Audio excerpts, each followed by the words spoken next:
Bem-vindos ao Advogado do Diabo, a Justiça e os Números. Eu sou a Diana Ramos, diretora do Jornal Negócios, e o Advogado do Diabo é o Luís Miguel Henrique. Olá Miguel, bem-vindo. Esta semana centramos-nos sobretudo nos números. Vamos olhar para os preços das casas em Portugal e tentar perceber o que se passa, afinal, com o mercado imobiliário nacional.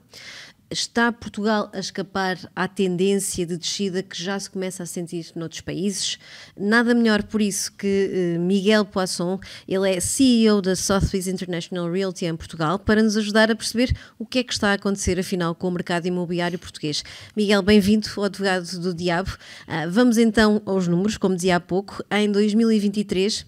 o preço das casas em Portugal continental, continuou a crescer a 2 dígitos. Está a um ritmo mais lento do que em anos anteriores, ainda assim o crescimento foi de 12%, números redondos. E, segundo o Confidencial Imobiliário, o próprio valor das habitações voltou a bater recorde no ano passado. O que é que se passa, afinal, com os preços das casas para elas continuarem a subir? Que retrato é este do Portugal imobiliário? Ok. Bom dia, Diana. Antes de mais, muito obrigado pelo convite. De facto, os preços têm vindo a subir ao longo dos últimos anos. Ainda recentemente, enfim, por curiosidade, fui recapitular tudo aquilo que aconteceu nos últimos 10 anos em Portugal. E de facto é curioso ver que... O Miguel Poisson tem uma longa experiência também nesta área, portanto é fácil perceber essa análise ao longo do tempo. E passei pela fase do subprime também, portanto foi uma fase, por um lado dura, por outro lado muito enriquecedora, para perceber mais a fundo, enfim, as temáticas imobiliárias. E portanto o que é um facto é que ao longo dos últimos anos e em termos nominais, os preços desde que batemos no fundo em junho de 2012, que foi mesmo ali a altura mais difícil do setor imobiliário, e nessa altura metade das imobiliárias fecharam em Portugal, para termos uma ideia da dimensão. Portanto, de junho de 2012 até dezembro de 2023, houve um crescimento nominal de mais de 160% nos preços. Obviamente que há uma informação que não entra em linha de conta com a inflação, mas se incluirmos a inflação neste processo, podemos dizer que esse crescimento foi de cerca de metade, portanto cerca de 80%. Mesmo assim, números muito expressivos. E porquê? O que é isto? Que caminho foi este?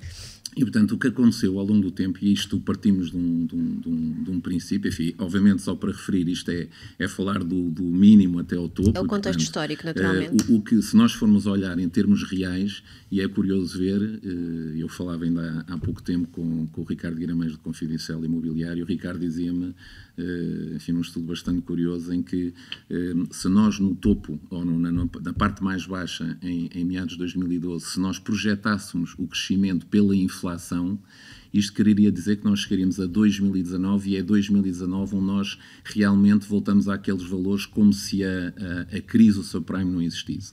Ou seja, o que é que aconteceu em Portugal neste período? Na altura do subprime, obviamente, houve uma travagem brutal.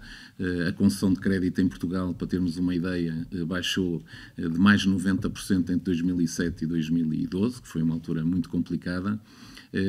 Passámos de valores de concessão de crédito de 1.800 milhões de euros por mês para 150 milhões por mês, portanto uma quebra brutal, e este tempo houve uma travagem, sobretudo da construção.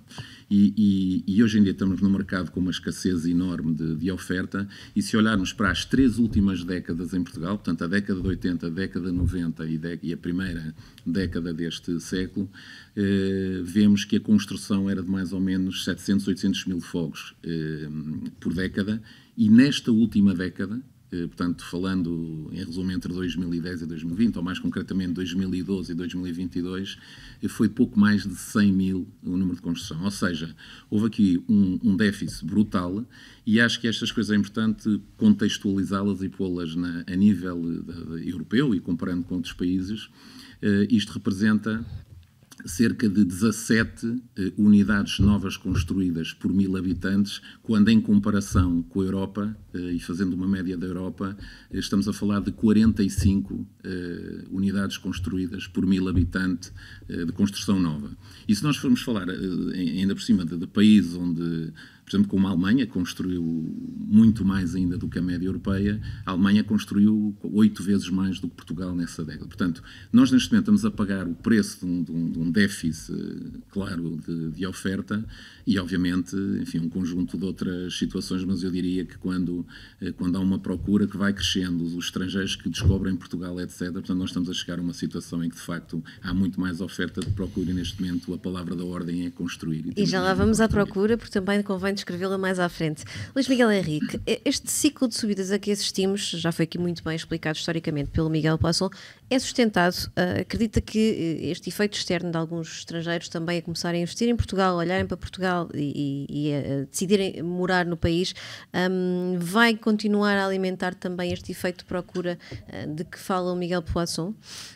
A sustentabilidade é feita basicamente com dois conceitos, que é um bocadinho a estabilidade e a segurança. Portanto, esse crescimento... Neste momento é mais a insustentabilidade pela falta de oferta. Ok, mas se nós, por conceito, isto é, teríamos que perceber se esse crescimento em si, o crescimento dos preços, ele tem a ver com alguma bolha especulativa, tem a ver com alguma situação que eventualmente seja perfeitamente anómala, o que não é. Está muito explicada por tudo aquilo, e não vou repetir por tudo aquilo que o Miguel acabou de dizer. O que eu acho é que toda a pressão em relação aos preços, e há aqui duas questões que me interessa, que é, há uma parte, e se olharmos para a última década, nós estamos a ser vítimas do sucesso da reconstrução de todo um setor e de toda uma economia. E eu recuso-me, pelo menos eu, da minha parte, eu recuso-me a continuar a crer que, como na educação, por exemplo, que já conversamos aqui neste programa, de nivelar sempre o país por baixo. Há, neste momento, um nicho que tem que ser tratado, há um nicho da população e da população jovem que tem que ser acarinhada e que tem que ser protegida e que tem que ser e que tem que se resolver, e isso passa obrigatoriamente por um conjunto de soluções do lado da oferta. Já dissemos aqui, já conversámos sobre isso, acho que há um conjunto de simplificações do ponto de vista burocrático, há estímulos fiscais que podem acontecer, mas particularmente tem que haver também todo um outro mindset. E o mindset não pode ser o do país, que é de nivelar por baixo, porque se nós olharmos para o segmento da população que tem beneficiado e enriquecido e incrementando o seu património, não pode ser à custa da esmagadora maioria que se vai resolver um problema da minoria. Mas aqui, quando falamos também de falta de oferta, falamos, por exemplo, do que está a ser construído, se calhar é mais direcionado para um tipo de mercado que para outro tipo de mercado, tem a ver com a diferente rentabilidade de compra. Porque são os empresários, e isso faz parte do negócio, isto é, se eu consigo aplicar de 1000 euros de capital 100 horas e vou ganhar 40, eu não aplico 1000 euros de capital e 100 horas para ganhar 10, em nenhuma função do mundo. E isso faz parte do Estado e aqui que são, acho que quando se fala em relação à Europa, se calhar talvez nos tenha faltado a capacidade de planeamento e de antecipação de um problema que, a partir de determinado momento, se percebeu que iria acontecer. Hoje em dia, nos municípios, na secção do urbanismo, e falo isso enquanto advogado, só há uma área que trabalha bem, que é da fiscalização. A da fiscalização é a única que trabalha bem. É a única que é proativa, é a única que não é reativa, que não espera, que não complica. Não, tens uma área que trabalha lindamente. Do ponto de vista do conceito conceptual do trabalho, é a fiscalização. Todas as outras não. Portanto, até por isso, e perceberem que, mesmo do ponto de vista do poder municipal, que tem muito a ganhar com a nova construção, e um conjunto de outras regras que podemos alterar, mas há também todo um mindset para podermos alterar. E acho que, volto a dizer, há alguma, e vamos conversar mais à frente sobre a questão do novo Simplex, que já ajuda num conjunto de situações, mas a desburocratização e a alteração da relação cultural que existe entre os municípios e os construtores, os empreendedores e os promotores também tem que ser alterada. Miguel Poisson, falámos aqui há bocadinho da Europa e deu até aqui alguns dados sobre a Alemanha, mas a verdade é que, em termos de política monetária, aquilo que está a ser decidido no que toca, por exemplo, aos juros do Banco Central Europeu, que depois afetam de facto a concessão de crédito, o que aconteceu para todos os países da zona euro. Porque é que estes países da restante Europa, ou pelo menos da zona económica do euro, já estão a ter alguma descida de preço e ajustamento por efeito desta subida dos juros, e Portugal ainda não? É mesmo só uma questão de oferta? Há outros fatores que possam aqui estar nesta base? Eu acho que a diferença é exatamente aquilo que eu expliquei, que é a situação estrutural em que se encontra o país neste momento, do ponto de vista enfim, daquilo que foi feito nos últimos anos, com política de construção, e, portanto, estamos a chegar a uma situação em que hoje em dia a Alemanha não está. Não é? Portanto, porque hoje em dia a Alemanha diferente. tem uma oferta muito maior para uma determinada procura que existe, e, portanto, a Alemanha, como a Suécia, são países onde, enfim, eu penso que são quase situações antagónicas, não é? Onde houve decréscimos a 2 dígitos e que superaram os 10%. A nível da União Europeia, o decréscimo é um decréscimo muito mais ligeiro, anda ali na casa dos 2,1%, é mais ou menos a atualização, os últimos dados conhecidos sobre a média de descida de preços, mas Portugal acho que é bom que nos preparemos, porque a situação em que nós estamos, a nossa capacidade de resolver o problema, e é preciso não esquecer que para resolver um problema não é um problema como um déficit de caramelos ou de canetas que nós queremos colocar no mercado, em que nós aumentamos uma fábrica que passa de um turno a 3 turnos e na semana a seguir temos um acréscimo de oferta enorme no mercado.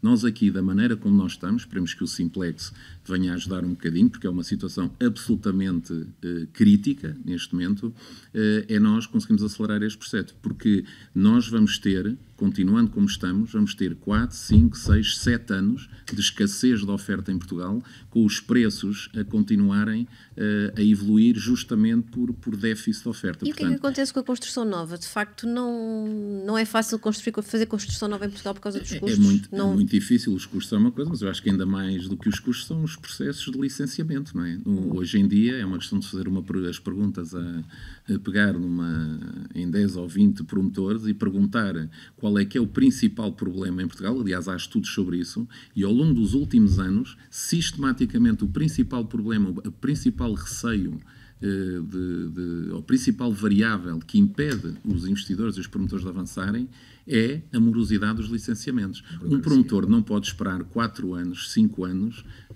ainda por cima com situações muito mais críticas, como aconteceu, por exemplo, agora a questão fiscal com o fim dos Golden Visa. É preciso não esquecer que houve promotores que definiram uma estratégia no início, construíram um produto inteiro, empreendimentos inteiros, direcionados para T1s em Lisboa a valerem 500 mil euros, e neste momento, a meio do percurso, ao meio da construção, são confrontados com uma situação em que não podem mais vender Golden Visa, e neste momento têm uma tipologia nas mãos que por acaso nem sequer é a tipologia mais procurada neste momento. E portanto tudo isto são situações em que se mudam regras, em que existe uma instabilidade fiscal, em que existe uma insegurança que é projetada, e isto é válido para os promotores portugueses como para promotores estrangeiros que olham para nós e que obviamente entre escolher a geografia A, B e C, eles vão olhar para o retorno, vão olhar para a estabilidade do enquadramento fiscal, vão olhar para a morosidade dos licenciamentos, basicamente vão olhar para o retorno do seu investimento, e neste momento Portugal não está bem colocado nesse âmbito. Luís Miguel Henrique, portanto, travagem que se começa a sentir não acontecerá em breve. Talvez, quando a palavra travagem para mim é o abrandamento, não é? Acho que o país não vai entrar em marcha a ré. Não vai entrar, certamente, não numa paga descida acentuada de preços. e não volta a marcha a ré. Agora, a travagem pode eventualmente acontecer a justo. Neste mercado mais direcionado de alguns investidores com mais poder de compra por causa das mudanças das regras, provavelmente. E mesmo isso há sempre soluções mais ou menos criativas, e volto a dizer, nós estamos a ser vítimas do sucesso em relação até ao país que temos, à forma de acolher, e tudo o que foi bem feito na área do turismo e da promoção de Portugal não pode agora dizer-se, bom, afinal correu bem demais. Nunca pode correr bem demais. Tem que haver outro tipo de compensação. Deixa-me só trazer uma questão, que eu não sou de todo engenheiro e muito menos arquiteto, mas nomeadamente, e vi outros países recentemente, em que a forma de construir, há outras formas de construir que não seja meramente a tradicional portuguesa, e se os promotores empreiteiros não quiserem, há outras formas de construir rapidamente e ter mais oferta mais rapidamente. Com o tipo de materiais, com o tipo de construção. Eu tive agora no Brasil, em que vi, não vale a pena estar a dizer a cidade, mas era uma cidade, a beira-mar costeira, que estava muito degradada há alguns anos atrás, e tu de repente tens torres, e não deixavam construir mais que 12, 14, 15 andares, e quando começaram a ter uma pressão muito grande sobre o preço, e aconteceu algo que se passou aqui, eu hoje, passado 4 anos que já não voltava àquela cidade, vi torres com 40 e com 50 andares, mas não vi uma. Vi 6, 8, 9, 10, 12. E todas elas em construção e todas elas vendidas. O que eu quero dizer é que, às vezes, é necessário alterar paradigmas para resolver problemas sérios e rápidos. Porque senão, se entrarmos sempre na mesma forma, no mesmo tempo, na mesma maneira, no mesmo processo, num conjunto de situações, não vamos sair da cepa torta e o problema da oferta vai continuar. A solução passa por ter menos procura, isso vai-nos trazer outro tipo de problemas do ponto de vista económico. Também acho que não seja essa a solução. Miguel Poço, já falamos aqui que tem uma enorme experiência com o mercado imobiliário e com diferentes tipos de mercado imobiliário. Neste momento, a empresa em que trabalha é direcionada, por exemplo, para um determinado tipo de investidor, comprador. Qual é que é o perfil do comprador imobiliário em Portugal? Ou então os perfis, porque acredito que haja vários mercados. Sim, sem dúvida. Bom, nós na Sotheby's atuamos no segmento de luxo, portanto, desde logo é um segmento que tem uma maioria de estrangeiros que investem em Portugal. Para termos uma ideia, nós temos uma média de transação superior a 1 milhão de euros, portanto é uma média, estamos a posicionar o segmento muito alto, quando a média em Portugal, olhando de norte a sul do país, andará à volta de 150 mil euros a transação média. Portanto temos aqui um desfazamento muito grande, mas também tenho uma experiência, enfim, já longa também no mass market, portanto naquilo que é a mediação e no setor da mediação imobiliária e, portanto, obviamente um segmento muito mais dependente do crédito, muito mais sujeito a flutuações de taxas de juros. Rendimentos.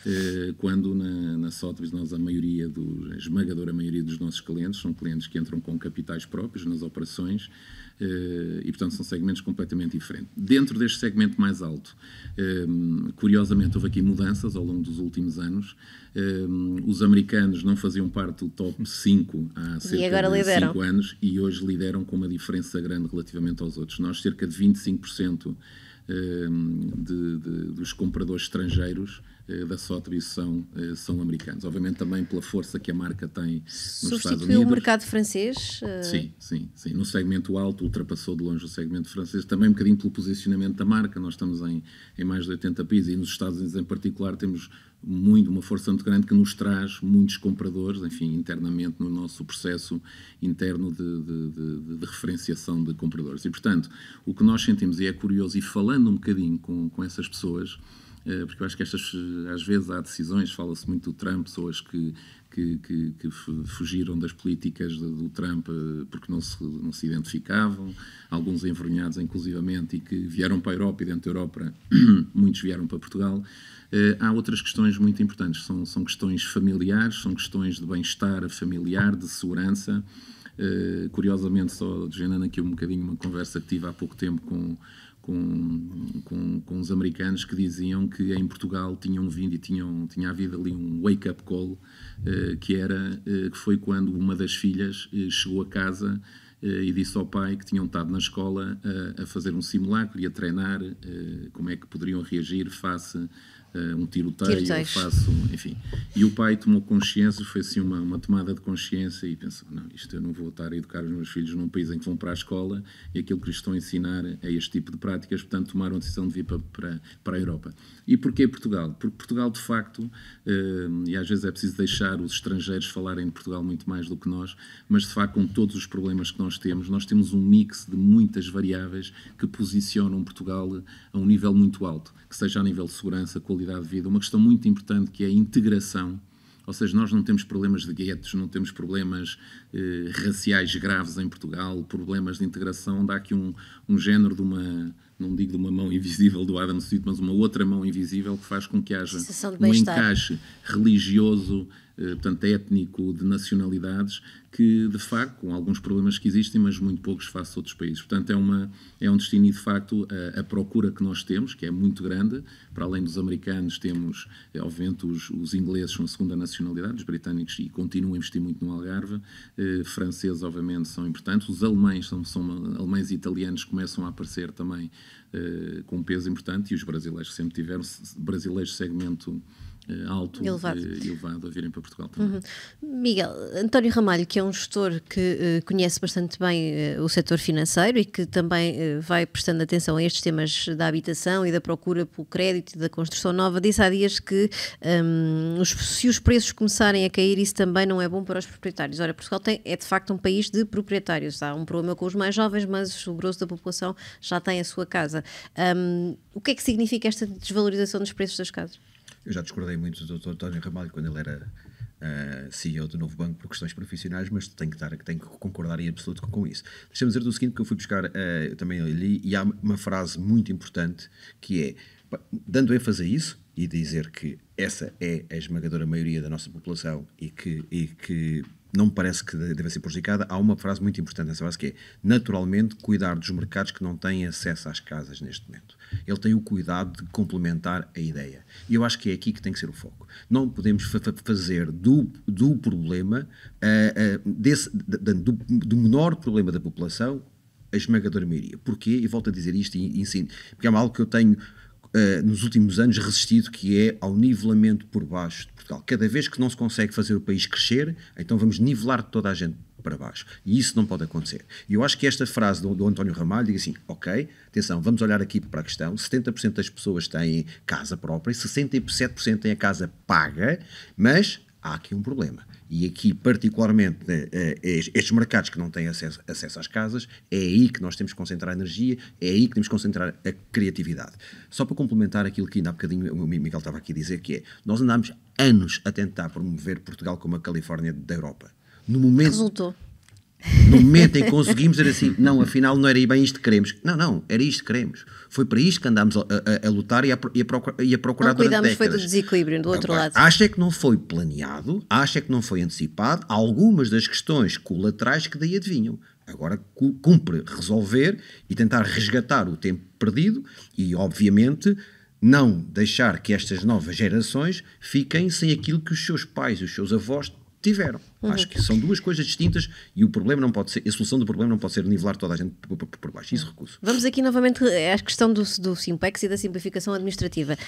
Houve de facto uma tentativa e um esforço do atual governo, ouvindo também muito os interessados, visados, o mercado todo de forma global, para avançar para estas novas regras. O que é que isto traz de novo, de facto, possa dar aqui um boost e o que é que fica a faltar? Okay. Posso só complementar aqui antes de ir ao Simplex. Isto que o Luís Miguel estava a dizer é mesmo muito importante, é só uma nota muito simples. Neste momento, o que é muito importante nesta fase, e aqui falo um bocadinho como também pai, como muitas pessoas que nos estão a ouvir provavelmente e a ver, neste momento o grande problema é um problema de acesso dos jovens à habitação. E esse é um problema mesmo muito grave. Nós não nos podemos esquecer que hoje em dia, isto foram notícias que saíram recentemente, 30% dos jovens entre 15 e 39 anos, 30% que nasceram em Portugal, estão fora. Ou seja, estamos a falar de mais de 800 mil pessoas que estão aqui a sair e muitas outras pessoas, inclusivamente, nós somos o país até globalmente que mais exporta pessoas para fora em termos médios. A situação dos jovens em particular é muito, muito preocupante. E existem soluções, inclusivamente, que podem ser trabalhadas entre o Estado, entre os bancos e entre os potenciais compradores, como já foram expressados alguns exemplos, por exemplo, de responsabilidades do próprio Estado, que acaba por ser quase fiador de uma parte inicial, portanto, os tais 15% ou 20% que é preciso para comprar uma casa, e isso pode ser uma solução de saída, porque é uma forma também de agarrar as pessoas, os jovens a Portugal, dependendo, obviamente, de critérios, de estudos, de posicionamento. Hoje em dia há muitas pessoas que nós sabemos, muito jovens, com bons estudos, que sabemos perfeitamente que não têm o capital, mas que é uma questão de tempo em carreirarem. Portanto, é só uma pequena nota que eu deixava aqui. E já lá vamos depois também a essa parte para fecharmos aqui a conversa. Simplex, o que me perguntou. Bom, o Simplex é crítico, é muito, muito importante. Neste momento, assim, ainda é um bocadinho cedo, pensou, para concluir. Há um conjunto de medidas que foram agora lançadas, que entrarão em vigor em março, retroativamente a janeiro, e basicamente é um conjunto de medidas que tem o objetivo de acelerar os processos de licenciamento. Enfim, há aqui um bocadinho a sensação, às vezes, que se passa de 8 para 80, portanto vamos ver como é que algumas questões serão concretizadas na prática, mas o que o Simplex vem trazer é limitações, no fundo, de resposta às câmaras, que têm hoje em dia 120 dias para ter que responder, 120 dias úteis para responder perante projetos até 300 metros quadrados e depois pode ir ao máximo 200 dias para projetos de dimensão maior. Mas o que está aqui em causa é há de facto um conjunto de simplificações muito importantes. As licenças de utilização deixam de existir, tal como elas são hoje, que é um problema porque hoje em dia muitos promotores acabavam as suas obras e tinham que esperar alguns meses para continuar a escriturar, quando já tinham feito tudo aquilo que tinham feito e bem feito, e portanto tinham às vezes meses perdas de vendas e de encaixe financeiro, porque era preciso um documento, que é um documento que vem validar tudo aquilo que foi feito e bem feito, e portanto a saída da licença de utilização e o acesso agora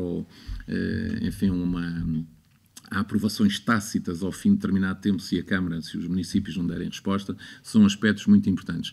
No entanto, isto vem criar aqui questões que são relevantes, não é? Sobre a segurança, sobre o urbanismo e portanto, são questões que eu espero que sejam esclarecidas, mas há uma coisa que eu discutia ontem com um colega meu que é muito importante. Isto nós podemos, se fizermos bem esta parte do Simplex, se isto for bem planeado, se for bem implementado, porque o problema do licenciamento não é um problema de Portugal, é um problema de Portugal, é um problema de Espanha, é um problema dos Estados Unidos, é um problema da Alemanha, é um problema de praticamente todas as economias no mundo. Portanto, esta morosidade dos licenciamentos, se nós conseguirmos ser fortes no licenciamento, aquilo que era um verdadeiro cancro para o nosso setor pode de repente transformar-se numa vantagem competitiva. E se nós formos capazes de implementar isto, teremos a capacidade de atrair investidores estrangeiros que ganharão confiança e poderão voltar a investir em força em Portugal e, sobretudo, porque sem eles, sem estes grandes fundos, incluindo fundos de pensões também que fazem grandes investimentos nas várias geografias, sem esses grandes players nós não vamos conseguir resolver o déficit de oferta que existe hoje em dia em Portugal. E muito rapidamente, para fecharmos esta conversa que já vai longa, vamos à questão quase política. Já percebemos aqui que há claramente um conjunto de medidas que devem ser tomadas, até porque há uma situação de déficit para algumas camadas da população. O que pergunto muito rapidamente é que sugestões é que deixariam, já que estamos em campanha eleitoral, aos principais partidos para que tomem algum tipo de iniciativa que ajude no curto prazo a melhorar estas situações. Há bocadinho o Miguel falava das questões, por exemplo, do financiamento garantido. Havia duas outras questões. Uma que podes tratar. Eu tenho muito receio em relação à questão do Simplex, porque falta o Simplex cultural das câmaras. As câmaras vão ser resistentes a um conjunto disto. Podes pôr as leis todas que quiseres, há sempre pedidos mais papéis, etc. E culturalmente é um problema. Falta aí alguma formação e alguma renovação da maneira de atuar. É só aprenderem como é que o pessoal da fiscalização trabalha e aplicar nas outras áreas. Os incentivos, e isso tem muito a ver. Acho que também há aqui, além de tudo aquilo que já foi conversado, incluindo a questão de trazer a banca para dentro do processo, acho que tem faltado, e eu gostaria de explorar um bocadinho mais isso, a criatividade ou a capacidade de financiar outras formas de construção. E se o mercado não responde por sua iniciativa, se calhar incentivado do ponto de vista fiscal e incentivando do ponto de vista financeiro, haja formas mais rápidas de entregar construção terminada, pronta, que lá está economicamente mais acessível e que por porventura satisfaça as camadas mais jovens da população.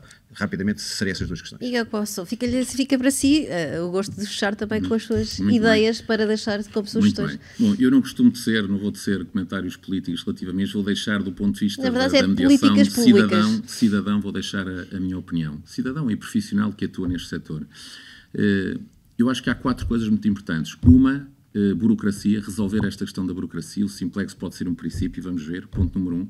Ponto número 2, não mudar as regras sistematicamente a meio do jogo. Acho que era importante estabelecer um enquadramento jurídico com os principais partidos em Portugal para ter, enfim, um enquadramento que pudesse durar 10, 15 anos para não andarmos sistematicamente a criar instabilidade nos investidores e nos próprios portugueses que querem investir em Portugal.